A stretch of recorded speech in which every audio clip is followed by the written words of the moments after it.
Box office దగ్గర 2019 టైంలో career లోనే లోవెస్ట్ ఫేజ్ లో ఉన్నప్పటికీ తర్వాత అల్టిమేట్ కంబ్యాక్ ను సొంతం చేసుకుని బ్యాక్ టు బ్యాక్ హిట్స్ తో బాక్సాఫీస్ ను షేక్ చేసి సీనియర్ హీరోలలో సాలిడ్ ఫామ్ తో దూసుకుపోతున్న నటసింహం నందమూరి బాలకృష్ణ నటించిన latest movie Daaku Maharaj audience ముందుకు 12న గ్రాండ్ గా రిలీజ్ కి సిద్ధమవుతూ ఉండగా సినిమా మీద మంచి అంచనాలు ఉండగా ఓపెనింగ్స్ పరంగా బాలయ్య కెరీర్ లో సాలిడ్ ఓపెనింగ్స్ తో దుమ్ముదుమారలు లేపే అవకాశం సినిమాకు ఎంతైనా ఉందని అందరూ అనుకుంటున్నారు.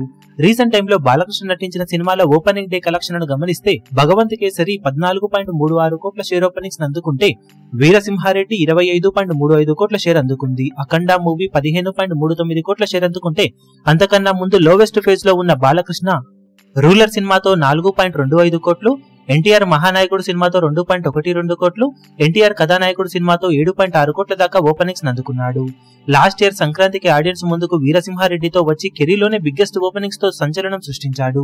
కానీ ఈసారి సంక్రాంతికి సెకండ్ రిలీజ్ గా వస్తున్న డాకు మహారాజ్ సినిమా మీద మంచి అంచనాలు ఉండగా థియేటర్స్ కూడా చాలినన్ని దక్కే అవకాశం పుష్కలంగా ఉన్న నేపథ్యంలో మినిమం 18 నుండి 20 కోట్ల రేంజ్ ఓపెనింగ్స్ ని టార్గెట్ చేసే అవకాశం సినిమాకు ఎంతైనా ఉందని చెప్పవచ్చు. ఇక టాక్ ను బట్టి ఓవరాల్ గా ఆఫ్లైన్ టికెట్ సేల్స్ లెక్కలను బట్టి ఇతర సినిమాల పోటీ రిజల్ట్ ను బట్టి సినిమా కలెక్షన్స్ ఏ రేంజ్ లో ఉంటాయనేది అంచనా వేయగలం. ప్రస్తుతానికైతే సినిమా మీద మంచి అంచనాలు ఉండటంతో సీడెడ్ ఏరియాలో అలాగే నైజాంలో మంచి ఓపెనింగ్స్ ని అందుకునే అవకాశం ఉండగా ఆంధ్రాలో కూడా మంచి జోరును చూపించగలిగితే ఓవరాల్ గా తొలి రోజు అనుకున్న అంచనాలను అందుకోవడం లేక మించిపోవడం సినిమా చేసే ఛాన్సెస్ ఉన్నాయి. మరి ఈ సినిమా ఫస్ట్ డే ఎలాంటి కలెక్షన్ సాధిస్తుందని మీరు ఎక్స్పెక్ట్ చేస్తున్నారో కింద కమెంట్ సెక్షన్ లో గెస్ చేయండి.